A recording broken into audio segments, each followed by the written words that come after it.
Décroissance radioactive. On commence par la loi de la décroissance radioactive. On considère un échantillon de noyau. Cet échantillon contient des noyaux radioactifs. À l'instant t est égal à 0, le nombre de ces noyaux est 1, 0. À l'instant t est égal à 0, les noyaux commencent à se désintégrer. Et à l'instant t, le nombre de noyaux restants qui n'est pas encore désintégré, on le note n de t.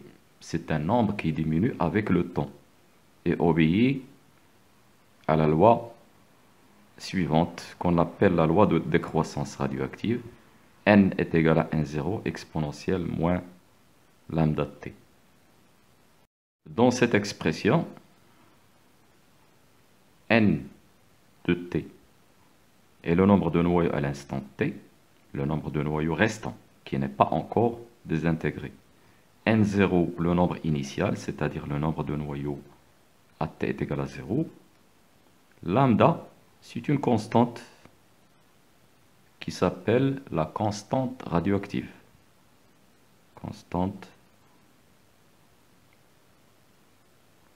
radioactive. Cette constante est en seconde moins 1.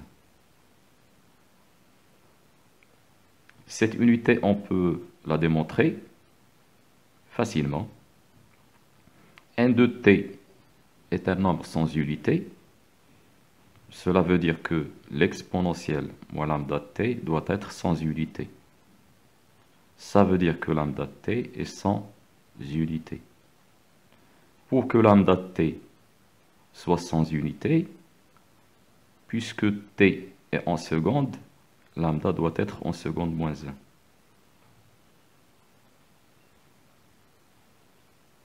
La constante radioactive lambda est une constante qui caractérise l'échantillon.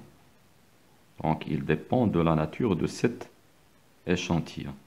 Si l'échantillon contient des noyaux d'uranium, la constante lambda est égale à 1,5 10-10 en moins 1. C'est du carbone 14, 1,2 10-4, etc.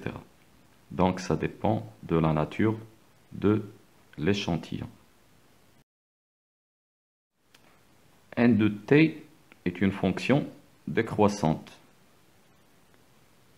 Le tracé de n de t en fonction du temps, n0 est le nombre de noyaux initial.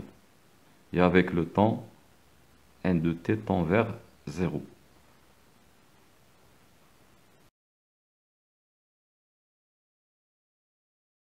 Constante du temps, qu'on représente par tau. C'est un temps qui caractérise la désintégration. Il est défini par la relation tau est égal à 1 sur lambda.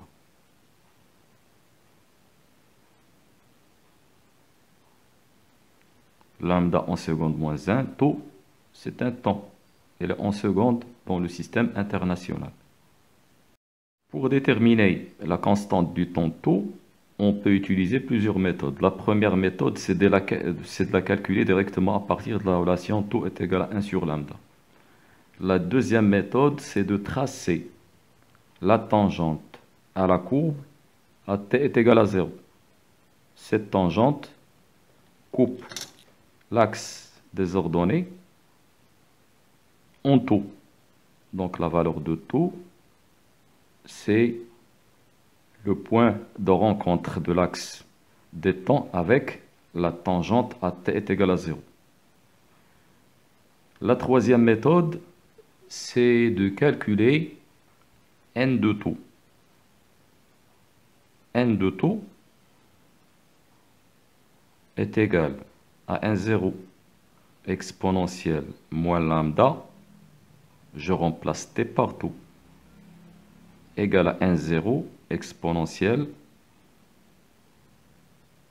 moins lambda, Et puisque lambda est égal à 1 sur tau, donc j'écris 1 sur lambda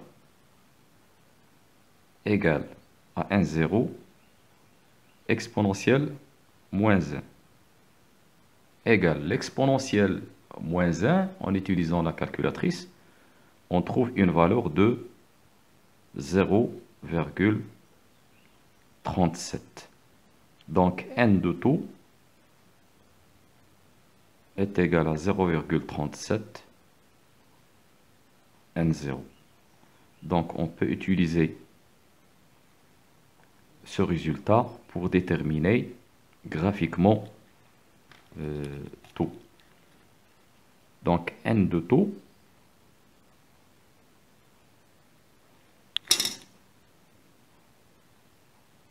est égal à 0,37 n0. Donc si on connaît la valeur de n0, on peut déterminer 0,37 n0 sur l'axe. Et à partir de cette valeur, on détermine le temps correspondant qui est tau. La demi-vie T1,5 est la durée au bout de laquelle la moitié de la quantité initiale d'un noyau radioactif contenu dans l'échantillon s'est désintégré. Donc, graphiquement, le nombre initial de noyaux N0, lorsque la moitié de ce nombre se désintègre, le temps qui correspond, c'est ce qu'on appelle la demi-vie, T1,5. On peut déterminer la valeur de T1,5 graphiquement si on connaît la valeur de N0. Et aussi en utilisant la relation entre T1,5 et lambda, qui est T1,5 est égal à ln de 2 divisé par lambda. C'est une relation que je vais montrer maintenant. Pour la démontrer, on utilise la loi de décroissance radioactive que j'écris à l'instant T1,5. Donc à l'instant à T est égal à T1,5, n de T 1,5 est égal à N0 exponentielle moins lambda fois T1,5. n de T1,5 est d'après le graphe, c'est N0 sur 2. Donc N0 sur 2 est égal à N0 exponentielle moins lambda fois T1,5. Je simplifie 1,0 avec 1,0. 1,5 est égal à exponentielle moins lambda fois T1,5. Et pour se débarrasser de l'exponentielle, de chaque côté, ln de 1,5 est égal à ln exponentielle moins lambda fois T1,5.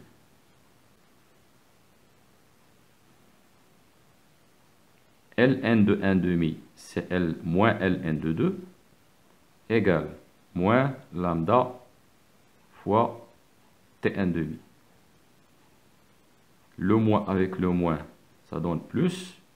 Donc T1,5 est égal à ln de 2 sur lambda. Et on obtient la relation entre T1,5 et lambda. Exemple de valeur de demi-vie. Le polonium 212, 3 fois 10 puissance moins 7 secondes. Cela veut dire que le polonium 212 se désintègre très rapidement. Par contre, l'uranium 238, la demi-vie de l'uranium 238 est 4,5 fois 10 puissance 9 ans. Il se désintègre lentement. Le carbone 14, la demi-vie 5600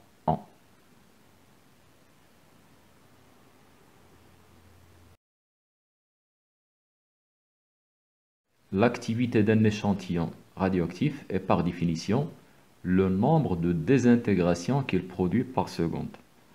Cette définition, on peut la traduire par cette expression A de T est égal à moins dN de T sur dt. A de T, c'est l'activité à l'instant T.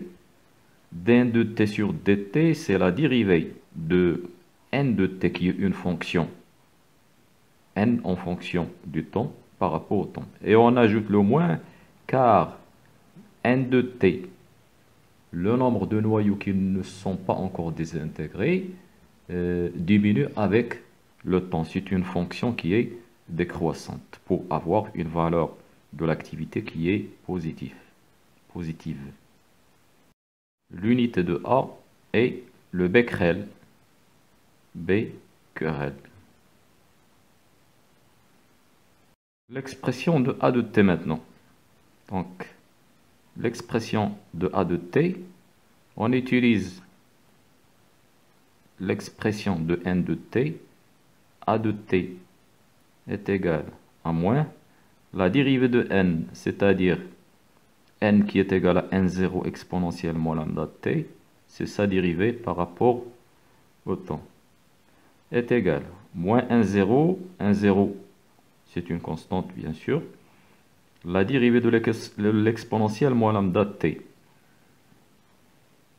égale moins N0, la dérivée de exponentielle moins lambda de T c'est moins lambda fois exponentielle moins lambda de T. Le moins avec le moins ça donne plus, donc égale lambda fois N0 exponentielle moins lambda de T. Donc l'expression de A de T s'écrit A de T est égal à A0 exponentielle moins lambda de T avec A0 est égal à lambda fois N0. A0 est égal à lambda fois N0. On peut l'écrire aussi A de T est égal à lambda fois N0 exponentielle moins lambda T. Et on sait que N0 exponentielle moins lambda T, c'est N de T. Donc on écrit A de T est égal à lambda fois N de T. Qu'on peut écrire tout simplement A est égal à lambda fois N. Donc, trois relations à retenir. La première relation, A de T est égal à A0 exponentielle moins lambda T. A de T est égal à A0 exponentielle moins lambda T. La deuxième relation, A est égal à lambda fois N. Et la troisième relation, A0 est égal à lambda fois N0. A0 est égal à lambda fois N0. Donc les trois relations sont des relations qui sont très importantes dans ce chapitre.